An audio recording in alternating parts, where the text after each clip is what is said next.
I've got two questions. I'm going to kind of blend them together because I think that they are connected. The first one has to do with describing the difference between a conductor and a music director. And then I would like you to tie that into balancing artistic intent with financial reality is an ongoing and difficult task. How would you describe your relationship in this regard with the board of directors? How about your relationship with our paid staff and musicians? Well, first thing, I've had that question a lot of times about, well, what's the difference in a conductor? A conductor basically is hired to do a concert. You might hire a guest conductor, you might hire a conductor, pay them X amount, and they just do a concert, or they come in to conduct. Some orchestras have someone who comes in and does a couple of concerts for them, maybe a guest conductor, and they do that. A music director combines that, and the idea of a music director is when they're hired, whether that's in one of the big orchestras or medium or the regional professional orchestras like ours, music directors are usually hired because they want them to help take the orchestra in a direction, help, and to use the word, branding, help do that. And that's why when they have music director auditions and when people change these roles, they really bring them in and find out what they want to do. One of the greatest examples, I think, is what's happening, for instance, with San Francisco right now, where the great conductor Michael Tilson Thomas, who's been there for a long time, has left, and another really wonderful conductor, Etsepeka Solomon, is coming in.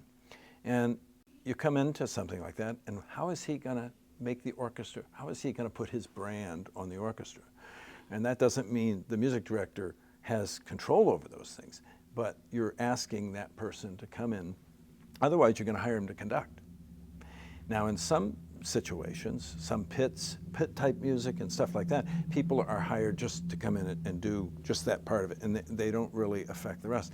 But and for instance, in a theater, the director of the theater is not usually going to be doing it. But if he was an artistic director in a theater, they're going to come in and maybe do some directing, do other things as well. So that's I think, what the difference is. Some people use the word artistic director, some music director. They're thrown around different ways. But I think that's the difference. One is someone that you get on the podium, you prepare the rehearsals, you do a concert, and you're gone. And sometimes you're called a guest conductor or a conductor. Otherwise, you're coming you're working with the staff and working with the board to create something that way. In terms of what you said about, it goes back to what I said a few minutes ago.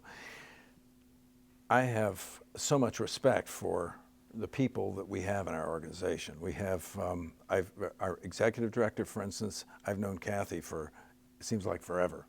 And I remember when she and her husband Richard left the area, I was sad because she was one of the really great arts people. Yeah. And she had a company at that time where she came into arts organizations and helped them figure out what their problems were. And that's what we did. That's how we first got together. We would do that. And she and I would meet at her house and we would go through things. And so I was very sad, and I was thrilled when, and I still remember to this day, when I heard that she had applied, for this position. I couldn't believe it. And I was, it was just fantastic. That was 2014, August of 2014, and it really made a huge difference for us. Oh, and has every day since. Definitely.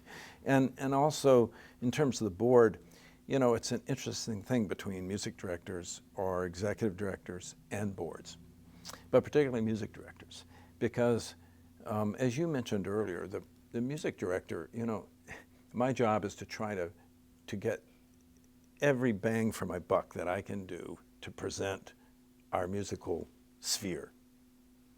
Not just the great classics, but also great pops, great classics as well, and out-of-the-box type concerts, like we've done in the last few years, the Harry Potter concert or the Planets concert, things like that are bringing in new listeners. Right.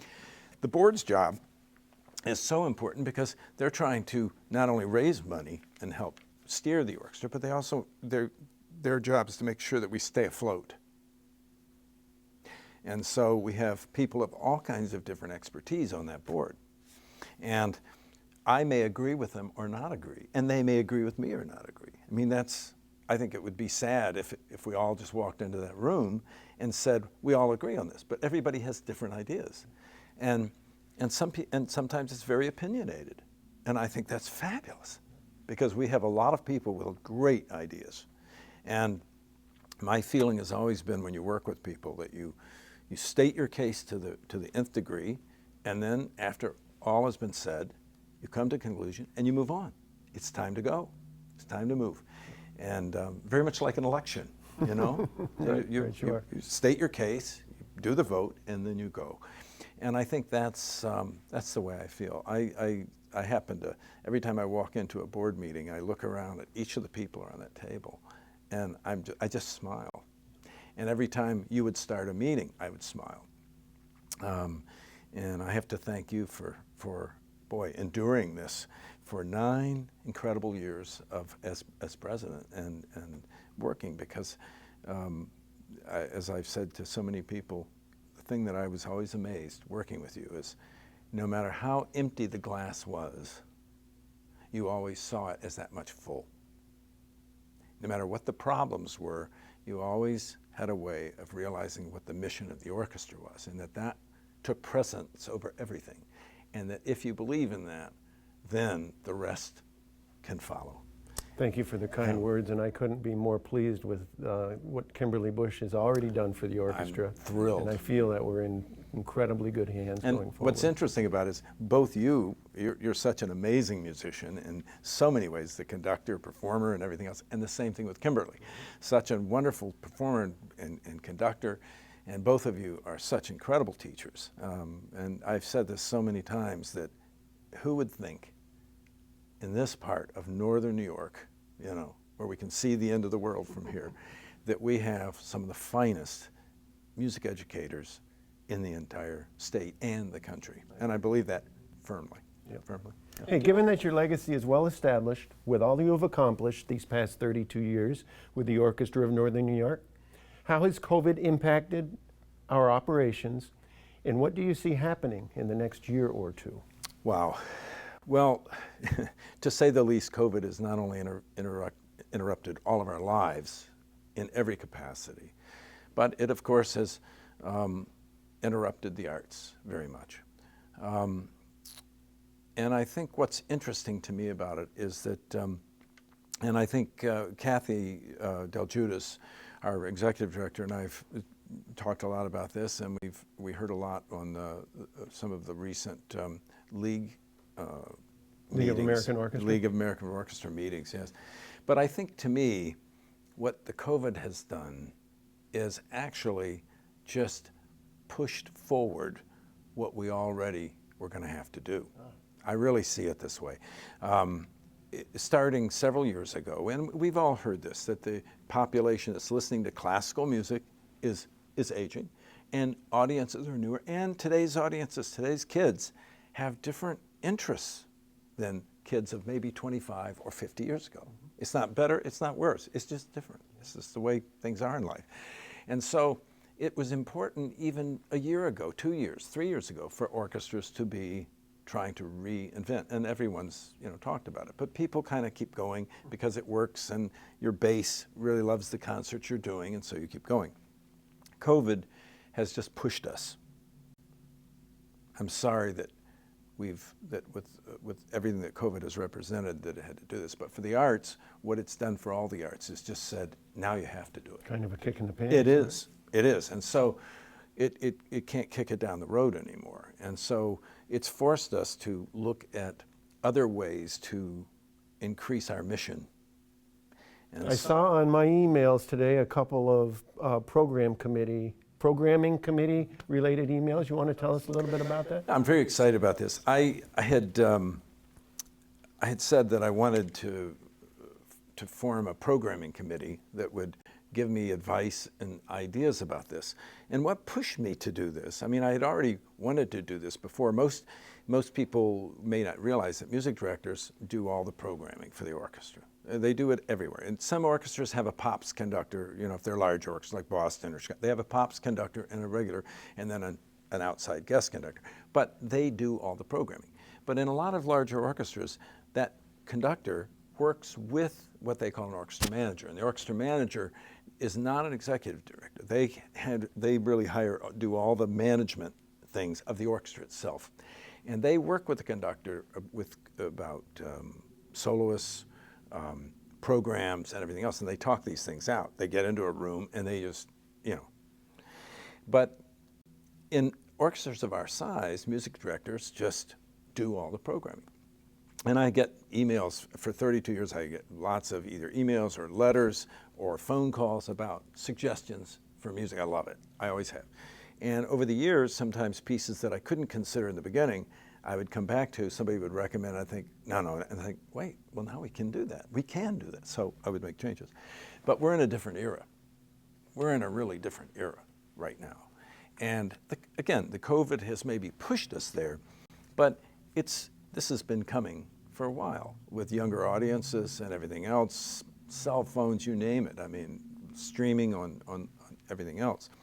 So this was an idea, but also one thing that pushed me into this even more, which I had planned on doing it, but an interesting interview with Pekka Solomon, who's the new conductor in San Francisco.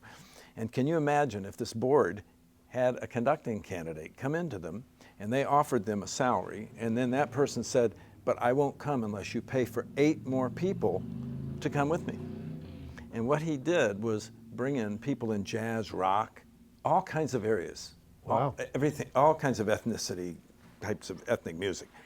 And they live all over the world, and they're going to give input because he's not sure, even in a place like San Francisco, how the orchestra is going to work in these new times, not just COVID, but new times. Mm-hmm. And I thought, you know, with video game music and music going in different turns now and everything else, that I would love to get actually a committee. And I've been really impressed with this committee because I think they all bring a lot of different expertise. Who's on the committee, Ken? Well, I think it's going to grow. Right now, of course, Kathy Del Giudice and I sit on it. Kimberly Bush sits on it, our new board president. We have Mario Prati from Messina, who's going to do this incredibly new improv session program with kids starting in September. Also Gretchen Kohler, you know, Hall of Fame fiddler and a member of ONNY, and she's been doing a lot with online things. She's going to add a lot. Lori Grenison, who is a very well-known music teacher and a member of ONNY for almost since the beginning, and she is going to be on this. Kevin Angstadt, who does all of our web work, he has been coming on it. Rebecca Weissman will be coming in on it as well. She's in charge of our social media, and she has just tons of ideas. She and Kevin have really given us a lot of steerage for where, you know, how to do this. I'm certainly not a tech guru, that's for sure. So it's great to have that. Mario Prati, as I said, is doing a lot already, but he's going to be coming back into it. Our musician liaison, Chuck Guy, is on that, correct? And Chuck, I was just going to say, Chuck Guy, who is our new musician rep and liaison with the board, our principal tubist and professor at the Crane School of Music. He is going to bring a lot to it, already has, and a lot of offerings. And there are other musicians who have offered to come onto it. It's a new committee, and we've only had, I think we've had 2 sessions, and I think it will grow. I think there's some more people that will do it. And also, we've already had people who've offered ideas. And it's like a lot of people. They may not want to serve on the committee, but they're more than willing to send their ideas. And that'll be the vehicle for us to get evolved in terms of the content as an orchestra that we are generating, in addition to live concerts once we can get back to the concert hall. And some people have asked, well, in fact, just today somebody asked me this question and said, so you're going to be doing these 4 or 5 different types of online programming. Will that then be, that will change then when the COVID situation perhaps hopefully leaves us? And actually that's not true. It's going to be now a blended programming between live and online situations, and I think it's exciting. Forced growth. It is forced growth, and I think, as I said, it's been coming. I think people have been worried. Even orchestras 10 years ago I'm talking about some of the top orchestras in the United States. At that time, we're talking about the fact that their audiences, they were having to sometimes paper the seats with free seats. I think they, the only reason, but they find it easier to survive if they're in a city. There are more large companies and all of this, but as everyone knows, a lot of industry has left this area. And so it really pushes us. And of course, we have the best person of ever to do this in Kathy Deltrudis because of her background in the arts and grants and such. But for an orchestra that's in our area, our friends of orchestra are more important than ever. People that give anything, $10, $15, $25, up to great amounts. That's more important than ever, and as well as our grant writing and the incredible businesses in the area. And foundations like Northern New York Community Foundation, foundations and Sweetgrass, and these various groups that have been so generous to help us out over the years. So, well, thank you for this delightful conversation, Ken. It's been an absolute honor to work with you over the years. I treasure our friendship, and I know I speak for many, many people in the North Country that were filled with gratitude that you created out of the trunk of your car this gem of the North Country, the Orchestra of Northern New York. Thank you, Ken. Thank you, Tim, very much for having me.